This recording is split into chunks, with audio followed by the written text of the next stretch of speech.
Empress Vecra stood at the highest tower of her palace, watching 3 suns set over her conquered worlds.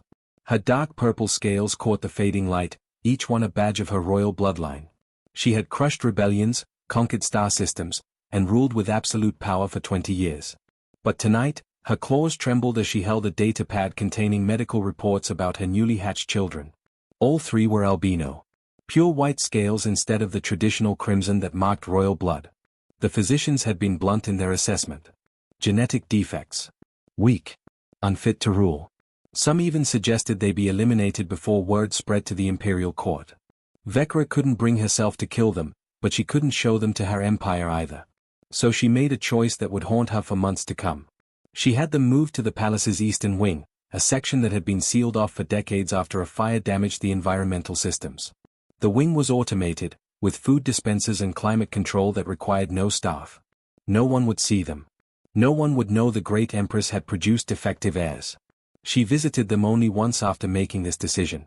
Through the reinforced glass of the nursery chamber, she watched 3 tiny hatchlings huddled together, their white scales almost glowing under the sterile lights.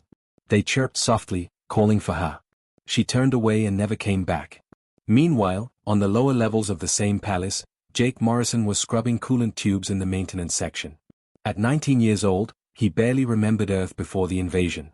He'd been 4 when the Draken fleets arrived. Now he was just another human in the endless workforce that kept the alien empire running. His supervisor, a grumpy Draken named Kelf, barely acknowledged his existence except to bark orders. That morning, Kelf tossed him a repair kit. East Wing. Climate systems failing. Again. Fix it before the end of shift or you're getting docked rations. Jake blinked in surprise. I thought the East Wing was abandoned. It is. That's why it keeps breaking down. No one maintains it. Now get moving. Jake made his way through corridors he'd never seen before. The East Wing was eerily quiet compared to the rest of the palace. Dust covered everything. Emergency lighting cast strange shadows on the walls. He followed the diagnostic scanner to a junction box near what looked like a sealed chamber. As he worked on the wiring, he heard something. A soft chirping sound. Then another. He froze, listening. The sounds were coming from behind the sealed door next to him. They sounded almost like crying. Jake knew he should ignore it. Curiosity got humans in trouble in the Draken Empire. But something about those sounds made his chest hurt. They sounded so lonely, so desperate. He pulled up the door's access panel. It took him 15 minutes to bypass the lock, his hands shaking the whole time. If anyone caught him entering sealed chambers, he'd be lucky to only lose rations. The door slid open with a hiss of stale air. Jake stepped inside and his jaw dropped. 3 creatures lay on the floor of what had clearly been designed as a nursery. They were small, maybe the size of house cats, with scales that gleamed pure white under the dim lights. Baby Draken. He'd never seen hatchlings before, and certainly never ones that looked like this. One of them lifted its head weakly. Its eyes were pale blue, almost translucent. It chirped at him, a sound so pitiful that Jake immediately dropped to his knees. "Hey there," he whispered. "What are you doing all alone in here?" He noticed the food dispenser on the wall. Its indicator light was red. Jake checked the mechanism and found it had jammed days ago. Maybe longer. These hatchlings were starving. Without thinking, Jake pulled out his ration bar from his pocket. It was supposed to be his lunch, but he could skip a meal. These babies couldn't. He broke it into pieces and held one out tentatively. The nearest hatchling sniffed it, then devoured it in one gulp. The other 2 perked up immediately, scrambling over each other to get to Jake. Within seconds, all 3 were pressed against him, chirping excitedly as he fed them the rest of his ration. When the food was gone, they didn't leave. Instead, they climbed onto his lap, curling up against his chest. One of them started making a sound like purring. Jake felt something crack open in his chest, something he'd kept locked away since childhood. He'd been alone for so long, just another faceless worker in an empire that saw humans as tools. But these little creatures looked at him like he mattered. "You're all alone too, aren't you?" he murmured, gently stroking the scales of the smallest one. They were surprisingly warm and smooth under his fingers. He should have left then. Should have fixed the climate system and reported the hatchlings to his supervisor. But he couldn't. Not when they looked at him with those trusting eyes.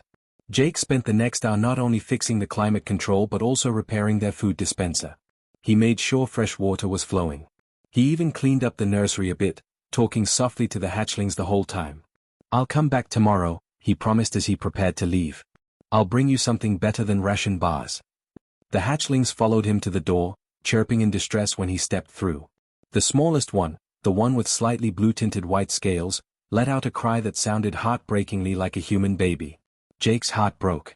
I have to go. But I promise, I'll come back. He sealed the door and rushed to finish his actual work before Kelf noticed how long he'd been gone. All through his shift, he couldn't stop thinking about those 3 white hatchlings, alone in that forgotten wing. What he didn't know was that Empress Vekra had received an automated alert about the climate system repair. What he didn't know was that she was reviewing security footage at that very moment, watching a human teenager feed her rejected children.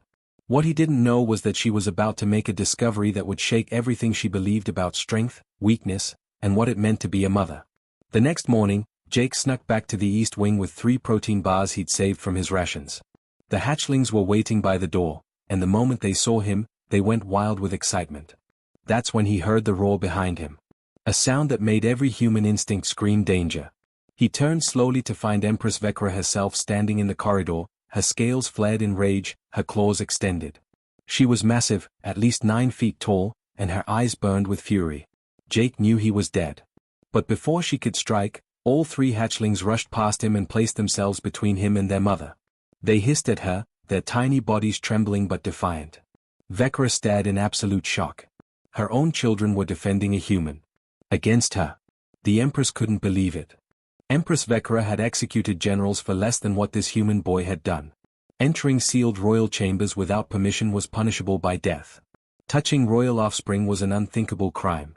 Yet here stood this scrawny human teenager, frozen in terror, while her 3 albino hatchlings formed a protective wall around him.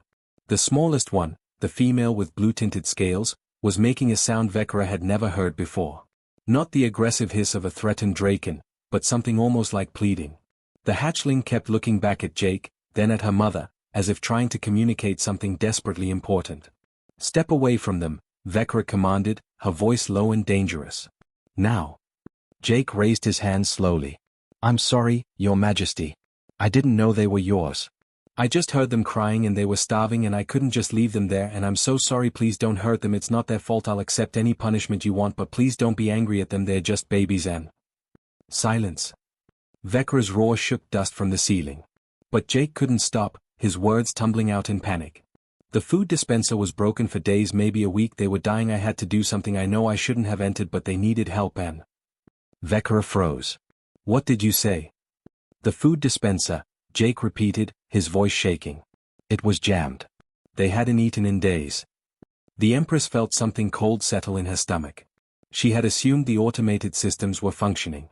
She had trusted the technology to care for her children because she couldn't bear to face them herself. And her children had nearly starved to death because of her cowardice. She looked at the 3 hatchlings, really looked at them for the first time since they'd hatched. They were thin, far too thin. But they were also alert and active in a way they hadn't been during her last visit. The smallest one was still pressed against Jake's leg, and as Vekra watched, the boy absently reached down to stroke the hatchling's head. The baby leaned into his touch, making that strange purring sound again. Leave, Vekra said finally. Now. Before I change my mind. Jake nodded frantically and tried to move toward the door.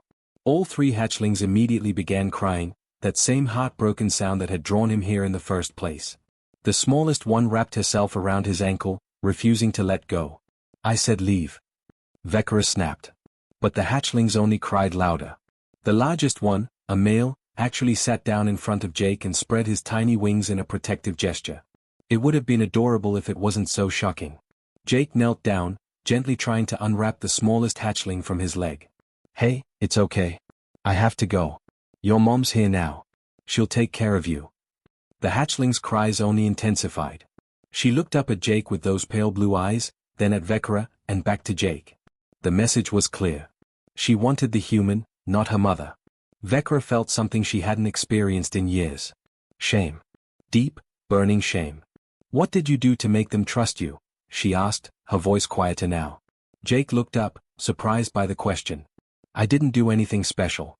I just fed them. Talked to them. Fixed their dispenser so they wouldn't go hungry again. That's all? Well, I sang to them a little. Human lullabies. They seemed to like it. Jake's cheeks flushed red. I know it probably sounds stupid. Show me, Vecra commanded. What? Show me what you do with them. I want to see. Jake swallowed hard, but slowly sat down cross-legged on the floor. The 3 hatchlings immediately swarmed him, climbing into his lap and chirping happily. He pulled out the protein bars from his pocket and carefully divided them into small pieces, making sure each hatchling got an equal share. As they ate, he talked to them in a soft, gentle voice. There you go. See? I told you I'd come back. This is Ash, right?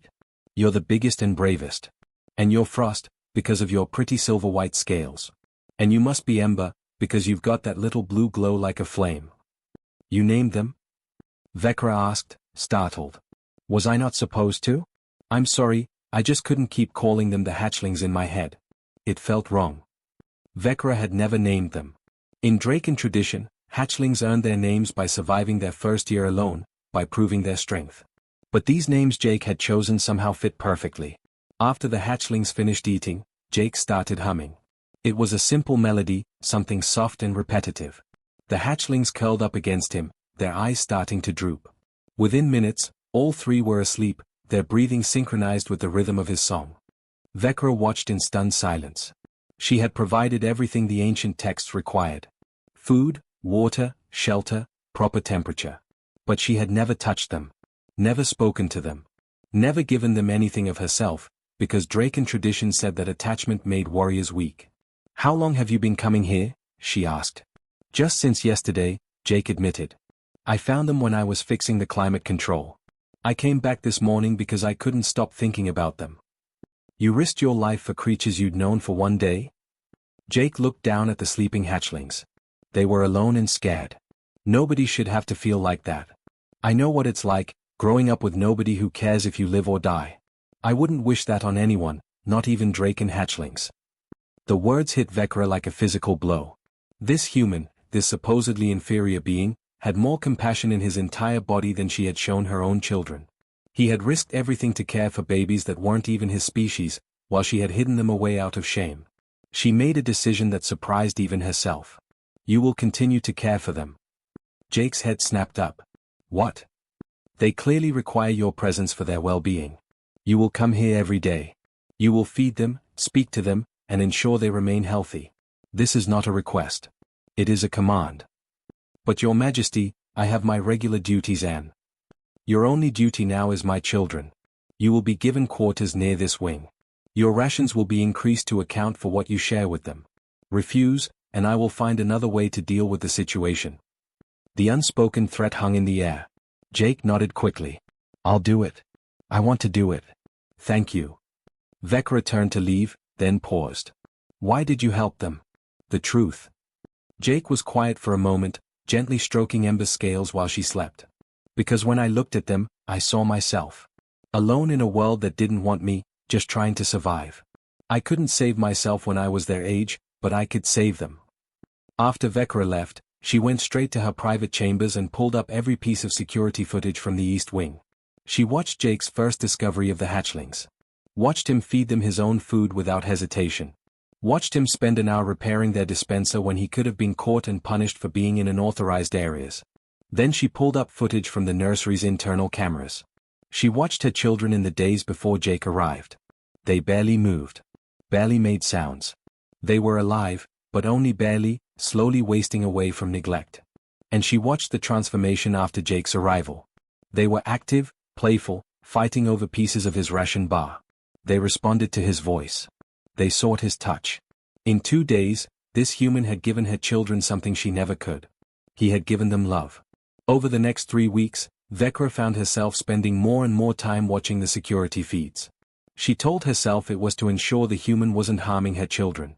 But really, she was trying to understand what he was doing that worked so well.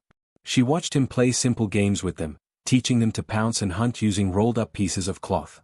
She watched him create obstacle courses from maintenance equipment, laughing as the hatchlings tumbled over themselves trying to complete them. She watched him hold Ember when she was frightened by a loud noise from the ventilation system, rocking her gently until she calmed. And she watched her children grow. Not just physically, though they were gaining weight and height at a remarkable rate. They were growing confident, curious, and happy. Ash was becoming bold and protective. Frost was developing a clever, strategic mind. Ember was the most affectionate, constantly seeking Jake's attention. They were thriving in ways no isolated royal hatchling ever had. One evening, Vecra made another decision. She went to the East Wing herself, timing her arrival for when Jake would be there. She found him sitting on the floor, all three hatchlings sprawled around him as he read to them from a datapad. He was teaching them to recognize written Draken symbols. He jumped to his feet when he saw her, and the hatchlings perked up immediately. But this time, they didn't rush to defend him. Instead, Ash chirped at her in what almost sounded like greeting. "Your Majesty," Jake said, bowing his head. Vecra ignored him and walked slowly toward her children. She knelt down, making herself smaller, less threatening. Ember tilted her head, studying her mother with curious eyes. "May I?" Vecra asked, looking at Jake. He seemed surprised that she was asking his permission, but nodded. "Ember's the friendliest. Try her first." Vecra extended her claw slowly. Ember sniffed it cautiously, then allowed her mother to touch her scales. The contact sent a jolt through Vecra's heart. Her daughter was warm, alive, real. "She likes it when you scratch just behind her crest," Jake said softly. Vecra did, and Ember made that purring sound, leaning into her mother's touch. For the first time since they'd hatched, Empress Vecra held her child. And she finally understood what she'd been missing. The rumors started in the palace kitchens. A human worker named Beth had seen Jake being escorted to the East Wing by royal guards instead of being sent to the maintenance pits. Within days, whispers spread through the servant quarters, then to the lower-ranking Draken officials, and finally to the imperial court itself. Empress Vecra had defective hatchlings. And she was letting a human care for them. Lord Rathek was the first to bring it before the full council. He was an old Draken, his red scales dulled with age but his mind still sharp and traditional. He stood in the Grand Council chamber, his voice carrying to every corner. "We have reports that the Empress's recent clutch produced genetic aberrations. Albino hatchlings with no royal coloring whatsoever. Not only has she kept them alive against all tradition, but she has assigned a human slave to raise them. This is a disgrace to our entire species." The council chamber erupted in shocked hissing and tail-slapping. Vecra sat on her throne, her expression unreadable, while dozens of nobles demanded answers. "The law is clear," said Lady Thresh, her voice cold. "Defective hatchlings are to be culled within the first week. It has been almost 2 months, Your Majesty. Why do these aberrations still live?" Vecra met her gaze steadily. "Because they are my children." "They are mistakes," Lord Rathek snapped. "Their white scales mark them as genetically inferior. They will never be strong enough to rule. The kindest thing you can do is end their suffering and produce a proper clutch." Jake stood in his small quarters near the East Wing, unaware of the political storm brewing. He was teaching Ash how to solve a simple puzzle box he'd built from spare parts when the door burst open. 2 royal guards stood there, their weapons drawn. "Come with us. Now." "What's going on?" Jake asked, his heart racing. "Did I do something wrong?" "The council wants to see the hatchlings. You're to bring them to the Grand Chamber immediately." Jake's blood ran cold. He'd heard stories about the Imperial Court. Nothing good ever came from their attention. "They're just babies. They haven't done anything." "Orders are orders, human. Move." Jake looked at Ash, Frost, and Ember. They sensed his fear and pressed close to him, chirping nervously. He had no choice. He couldn't fight armed guards. So he did the only thing he could. He walked. The journey through the palace was terrifying. Servants and officials stopped to stare as Jake passed, 3 white hatchlings following at his heels. He heard the whispers. Freaks. Abominations. Genetic trash. Each word made him pull the hatchlings closer. The Grand Council chamber was the largest room Jake had ever seen. Hundreds of Draken nobles filled the tiered seating, all of them staring down at him with expressions ranging from curiosity to outright disgust. At the far end, Empress Vecra sat on her throne, her face carefully neutral. Lord Rathek stepped forward, looking at the hatchlings with barely concealed contempt. "So these are the defects. They are even worse than I imagined. Look at them, pure white like corpses. No proper Draken would claim such offspring." Ember whimpered and hid behind Jake's legs. He put a protective hand on her head, trying to keep his voice steady. "They're healthy and smart. They're learning faster than any dash." "Silence." Rathek roared. "You are a slave. You do not speak in this chamber unless given permission." Lady Thresh descended from her seat, circling the hatchlings like a predator. "They are thin. Weak. and they cower behind a human for protection. This is what becomes of hatchlings raised without proper isolation. They develop emotional dependencies that make them vulnerable. "They're 2 months old," Jake said, unable to stop himself. "They're supposed to depend on someone. That's how children work." Rathek's tail whipped around, slamming into Jake's chest and sending him sprawling. The hatchlings immediately surrounded him, hissing at the noble with their tiny fangs bared. "You see?" Rathek announced to the chamber. "They attack a council member to defend a human. They have no concept of proper hierarchy. They are beyond saving." Vekra rose from her throne. "Enough." "No, Your Majesty, not enough," Lady Thresh said. "The law is ancient and clear. Genetic aberrations threaten the purity of our bloodlines. These hatchlings must be culled, and the human who corrupted them must be executed as an example." The chamber filled with voices, most of them agreeing. Jake struggled to his feet, his ribs aching from where Rathek's tail had struck. He looked at Vekra, silently begging her to do something, anything. But the Empress remained silent, her claws gripping the arms of her throne so hard the metal groaned. "We will vote," Lord Rathek declared. "All in favor of immediate culling and execution." Hands and tails rose throughout the chamber. Jake stopped counting at 30. More than enough to force the Empress's hand, even if she wanted to refuse. "Your Majesty," Rathek said with false respect. "The Council has spoken. Will you enforce our laws, or will you prove yourself unfit to rule?" Jake felt his world crumbling. He'd known this was dangerous, known he was breaking rules by caring for the hatchlings. But he'd thought that if he just kept them safe and hidden, everything would be okay. He'd been stupid. Naive. Ember pressed against him, trembling. Ash and Frost positioned themselves in front of their sister, trying to be brave despite their fear. They had no idea what was happening, only that Jake was scared and angry Draken were shouting. Then Jake made a decision. If he was going to die anyway, he might as well die fighting. "No," he said quietly. The chamber fell silent. Everyone stared at him in disbelief. A human had just refused a council order. "What did you say?" Rathek hissed. Jake stood straighter, ignoring the pain in his chest. "I said no. You're not touching them. I don't care what your laws say. These babies haven't hurt anyone. They're smart and kind and they deserve to live. You dare defy this council?" "I dare defend children from murder." "Yeah. I do." Lady Thresh laughed, a cold sound. "The human thinks he can stop us. How amusing. Guards, seize him and the aberrations." 6 guards advanced. Jake grabbed Ember and pulled Ash and Frost close. His mind raced. The maintenance tunnels. He'd spent 2 months exploring this palace, learning every corridor and duct and forgotten passageway. If he could just reach the access panel behind the throne. "Jake," Vekra's voice cut through the chaos. "What are you doing?" He met her eyes. "What you should have done from the start. I'm protecting my kids." Something changed in Vekra's expression. My kids. Not her kids. Not the Empress's children. His kids. This human boy had claimed her offspring as his own, ready to fight an entire empire for them. The guards were 3 steps away when Jake bolted. He'd always been fast, survival on Earth streets had taught him that. He ducked under the first guard's grab, rolled past the second, and sprinted for the wall. His fingers found the hidden panel release, and a maintenance hatch popped open.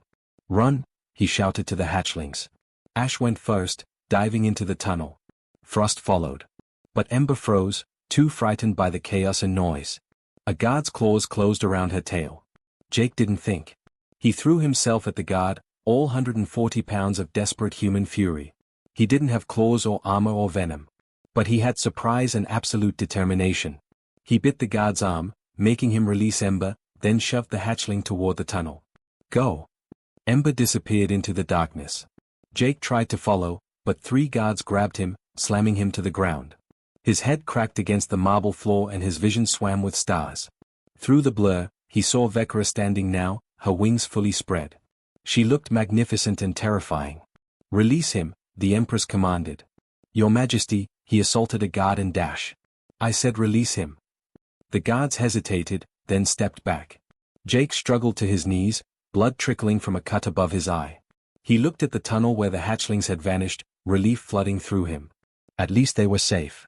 At least they got away. Lord Rathek's voice was pure venom. "This is what your weakness has created, Your Majesty.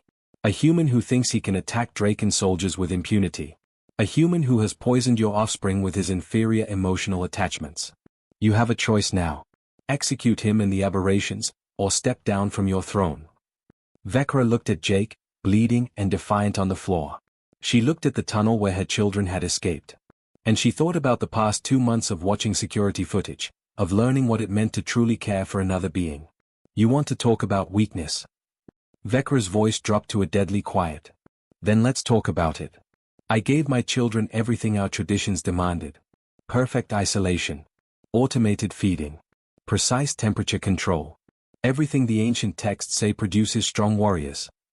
She descended from her throne, walking slowly toward the council members. And they were dying. Wasting away in that perfect, traditional environment. They barely moved.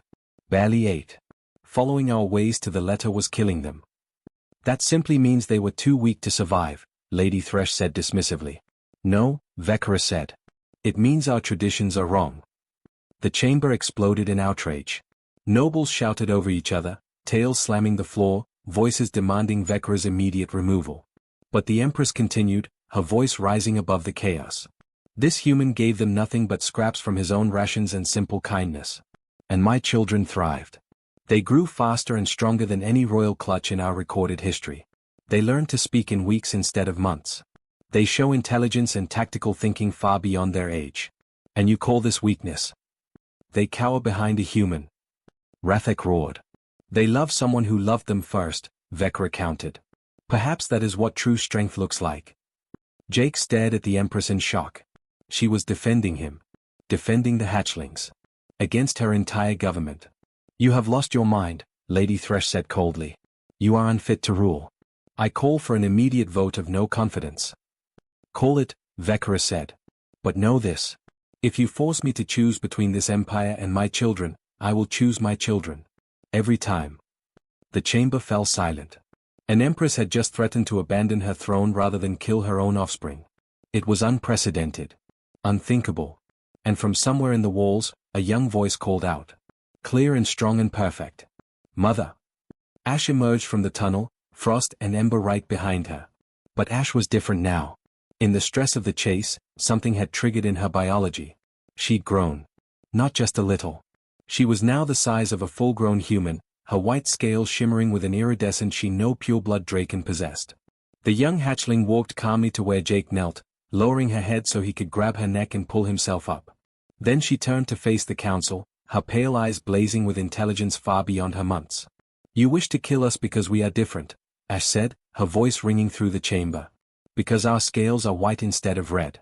Because we love instead of hate. Because we learned from a human that family is not weakness. She looked at her mother. Jake taught us that strength and love are not enemies. Will you learn this too, mother? Or will you let them kill the only one who ever truly cared for us? Empress Vecra looked at her daughter. At her son and younger daughter standing proud despite their fear. At the human boy who had sacrificed everything for children that weren't even his species. And she made her choice. Empress Vecra's decision split the empire down the middle within hours. She stood before the Imperial Council and made a declaration that would be remembered for generations. I will not execute my children. I will not kill the human who saved them when I failed. And any noble who cannot accept this is free to leave my service. Lord Rathek left immediately, his tail slashing the air in fury. Lady Thresh followed, along with 43 other high-ranking nobles. They didn't just leave the council chamber. They left the capital entirely, returning to their home worlds and military commands.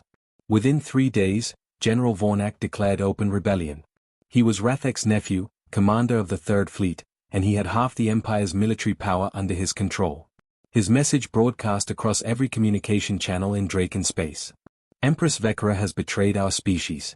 She has allowed human contamination to poison the royal bloodline. She chooses genetic aberrations over the purity of our traditions. I call upon all loyal Draken to join me in removing her from power and restoring proper order. The Empire erupted into civil war. Jake watched the news broadcast from a secure bunker deep beneath the palace, his stomach twisting with guilt. Ash, Frost, and Ember sat around him, now all grown to their full size. The transformation had been remarkable.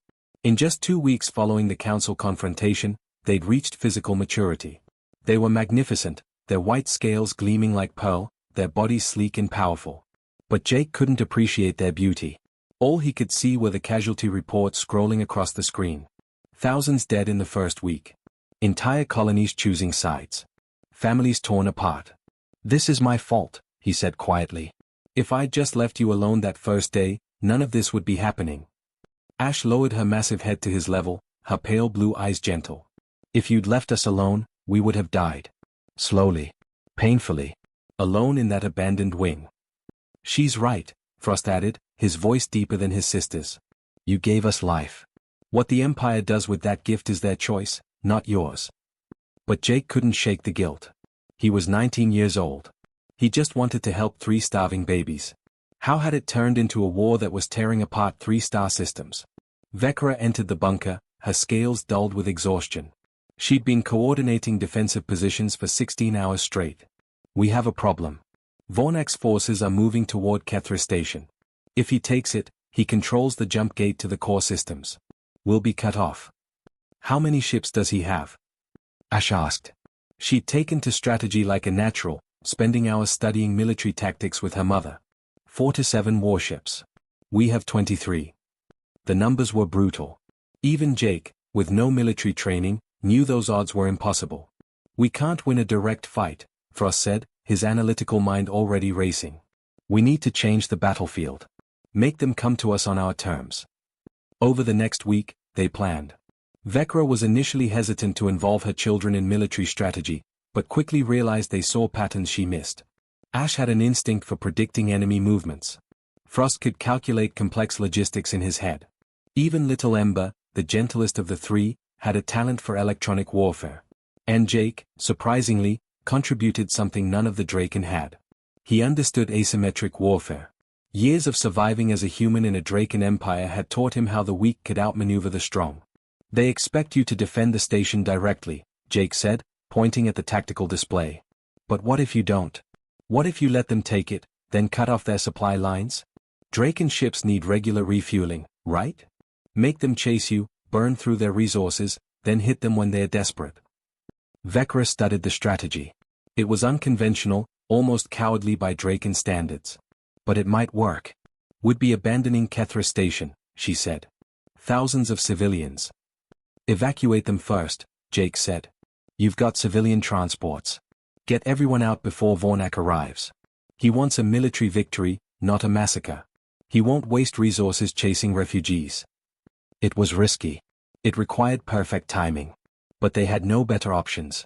The evacuation took 4 days. Jake worked alongside Draken soldiers, helping load civilians onto transport ships.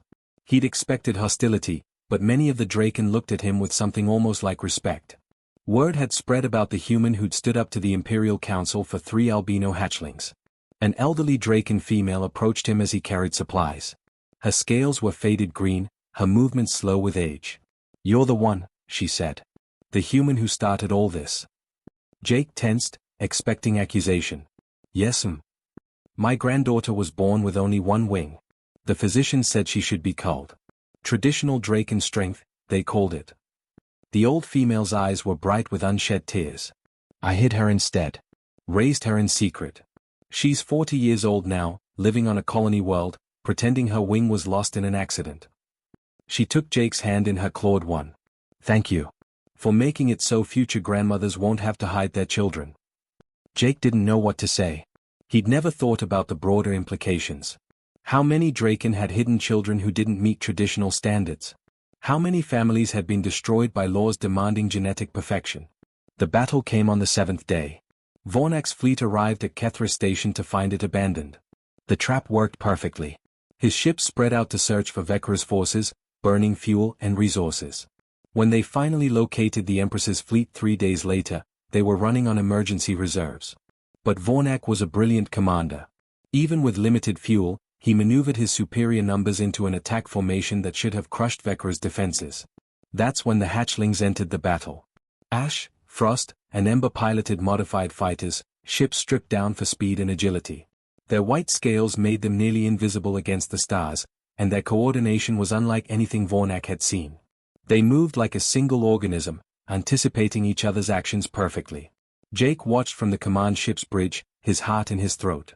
The hatchlings were supposed to run support, disrupting enemy communications. But when Vornak's flagship broke through the defensive line and headed straight for Vecra's command vessel, Ash made a decision. Mother, brake left and descend. Now. Vecra didn't question. She threw her ship into the maneuver.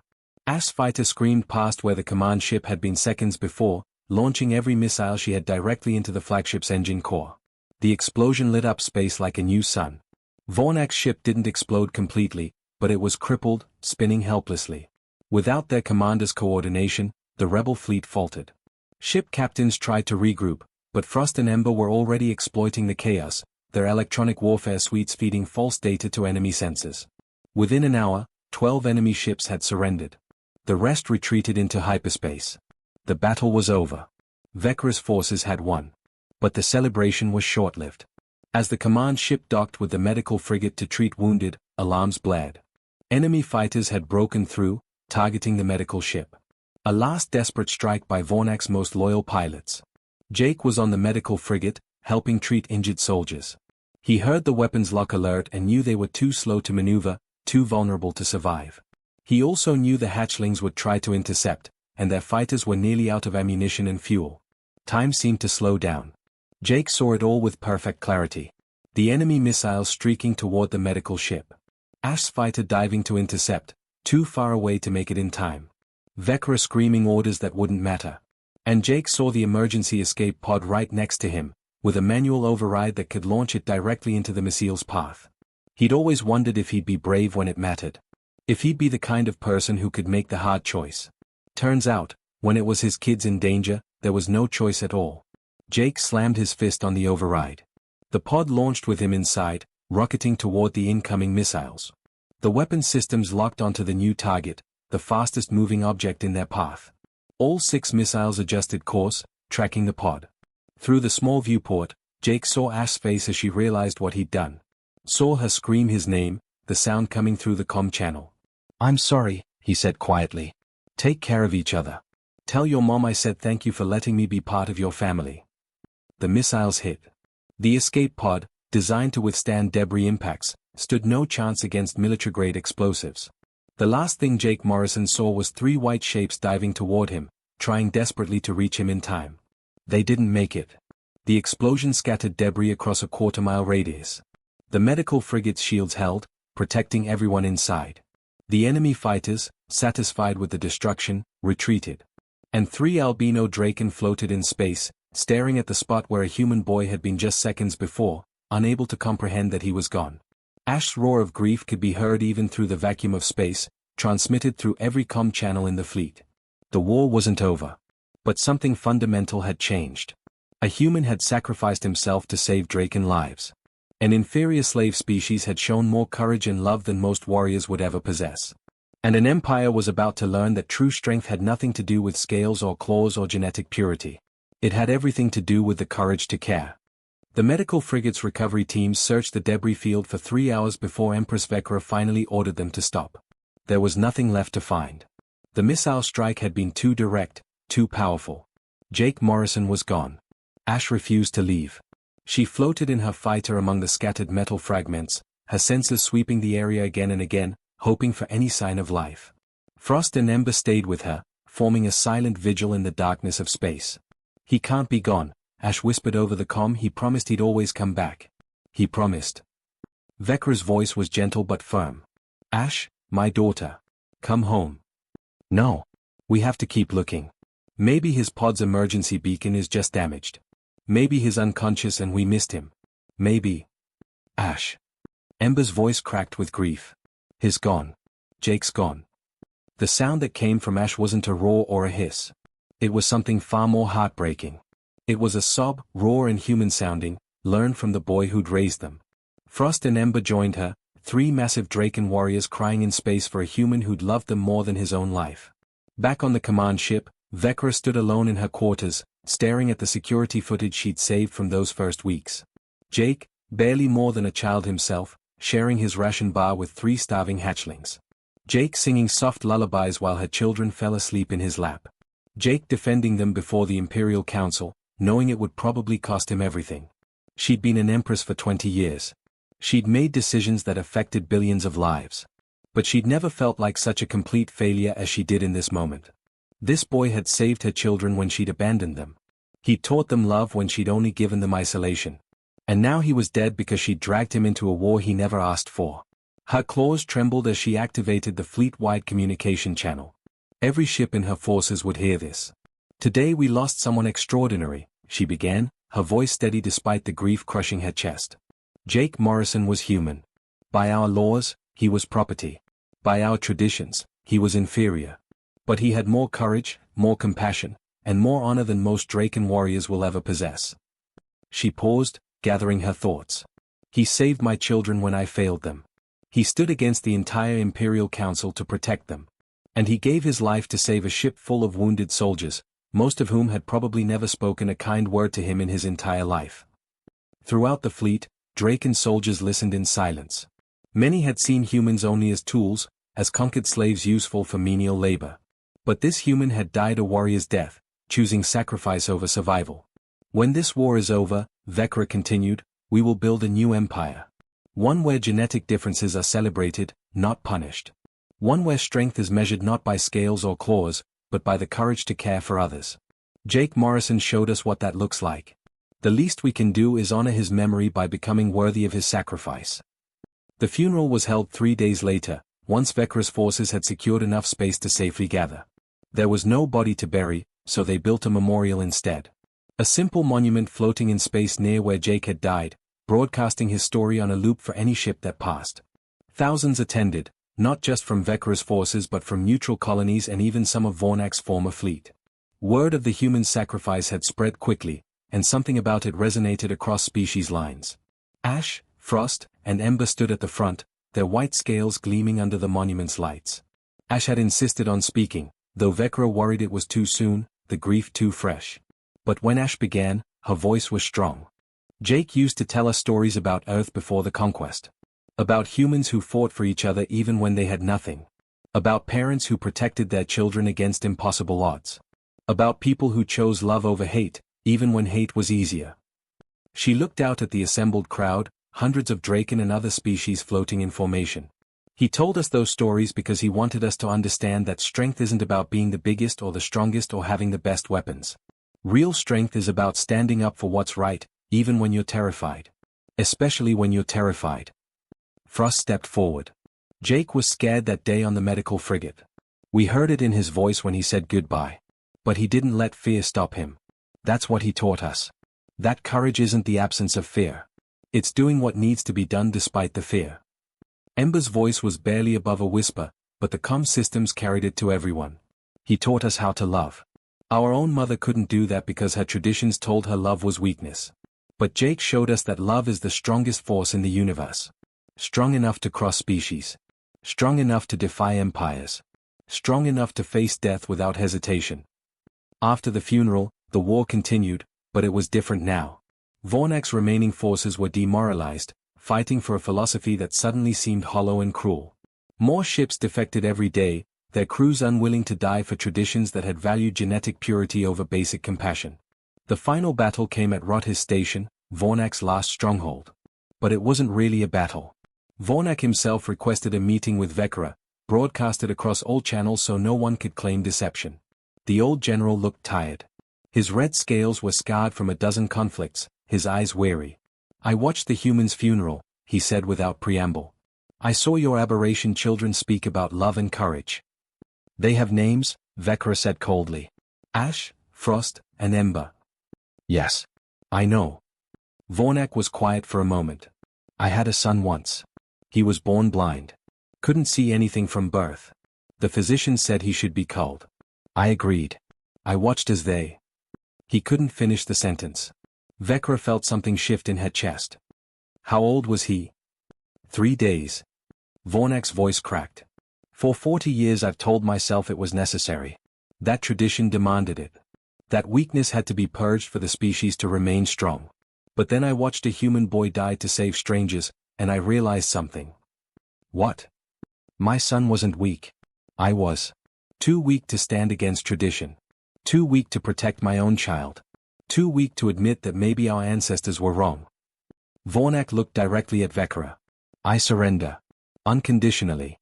Do with me what you will. But please, tell your children that some of us are finally learning the lesson their human tried to teach. The war ended that day. Vornak's forces laid down their arms, and the Empire began the long process of healing. Vecra issued the Covenant of Unity within a week. It abolished the servant class system entirely, granting full citizenship to humans and all other conquered species. It established councils where every species had equal representation. It outlawed genetic culling and created support systems for families with children who had disabilities or differences. But most importantly, it established educational centers throughout the Empire where the story of Jake Morrison would be taught to every hatchling, every child of every species.